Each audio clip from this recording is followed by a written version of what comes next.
పితాని రామకృష్ణారావు గారు. చాలా సంవత్సరాల నుంచి నాకు పరిచయం. అండ్ ఆయన చేసిన సినిమా సర్దార్ పాపన్న సినిమాలో నాకు పాపన్న ఫాదర్ క్యారెక్టర్ ఇచ్చారు. ఏంటంటే ఒక కమ్యూనిటీ, ఒక క్యాస్ట్కి సంబంధించిన ఒక పిక్చర్. సో జైహింద్ గౌడ్ గారు ప్రొడ్యూసర్ అండ్ హీరో దాంట్లో. సో ఆ పిక్చర్లో చేయడం జరిగింది. ఇంకా అక్కడి నుంచి మంచి మిత్రులుగా ఉన్నాం. తర్వాత ఆయన అదే తెలంగాణ ఫిలిం ఛాంబర్ అంటే బైఫర్కేషన్ జరగడం, తెలంగాణ మూమెంట్లో బాగా ఇన్వాల్వ్ అవ్వడం, తర్వాత చాలా కష్టపడి ఈరోజు చేశారు. 8 సినిమాలు చేశారా, డైరెక్షన్ చేశారు. సో ఇది చాలా ఇంపార్టెంట్ విషయం. చాలామంది ట్రై చేస్తున్నారు, బట్ సక్సెస్ఫుల్గా ముందుకు వెళ్ళడం అనేది అందరికీ అదృష్టం లేదండి. సో ఆయనకి అదృష్టం ఉంది.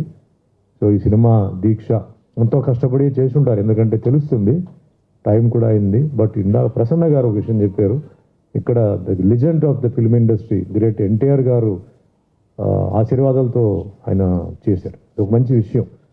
ఫిల్మ్ ఇండస్ట్రీలో legend, and talking film industry, Telugu film industry కాదు, ఎంటైర్ ఇండియన్ ఫిల్మ్ ఇండస్ట్రీలో ఒక లెజెండ్ అని చెప్పాలి. చాలామందికి ఆయన చాలా ప్రూవ్ చేశారు, యాక్టర్గా, క్యారెక్టర్స్గా. అండ్ ఆల్సో ఆయన the hero becoming CM, chief minister అవడం అంటే తమిళనాడులో ఎంజి రామచంద్రన్ గారు, ఇక్కడ ఎన్టీఆర్ గారు చేయడం. So great man. సో ఆయన ఆశీర్వాదాలతో ఆయన స్టార్ట్ చేయడం ఒక సెంటిమెంట్. సో డెఫినెట్లీ ఆయన ఆశీర్వాదాలు ఉంటాయి.